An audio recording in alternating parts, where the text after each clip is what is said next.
Primary TET নিয়োগ দুর্নীতির CBI মামলা আর তাতে সন্তু গঙ্গোপাধ্যায়ের জামিনের আবেদন সংক্রান্ত মামলার শুনানি বুধবার হয় কলকাতার নগর দায়রা আদালতের সিবিআই বিশেষ আদালতে। সন্তু গঙ্গোপাধ্যায়ের আইনজীবী সন্তুর জামিন মঞ্জুর করানোর জন্য বেশ কিছু পয়েন্ট তুলে ধরেন আদালতে।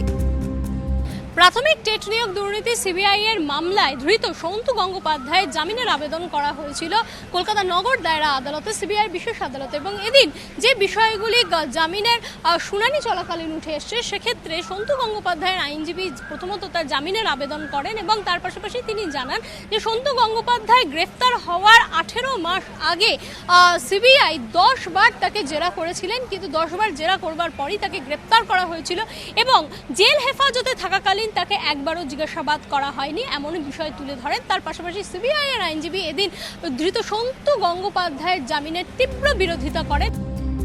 সন্তুর আইনজীবী বলেন, প্রথম চার্জশিটে নাম নেই সন্তু গঙ্গোপাধ্যায়ের। সন্তু প্রভাবশালী নন। সন্তু কখনো কোনো তদন্তে অসহযোগিতাও করেননি।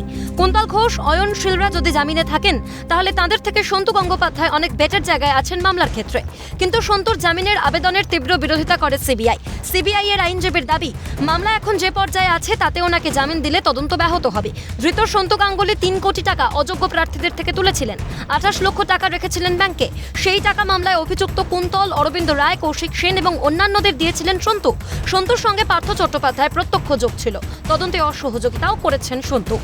সন্তু ও সিবিআই দুই পক্ষের বক্তব্য শোনার পর আদালতের নির্দেশ, মামলার নির্দেশ দেওয়া হবে আগামী 3রা এপ্রিল।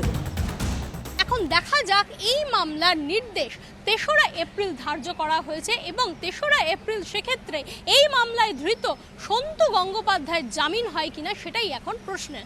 ক্যামেরায় পুষ্পা দেবনাথের সঙ্গে অদ্রিজা ঘোষ, ক্যালকাটা নিউজ, কলকাতা।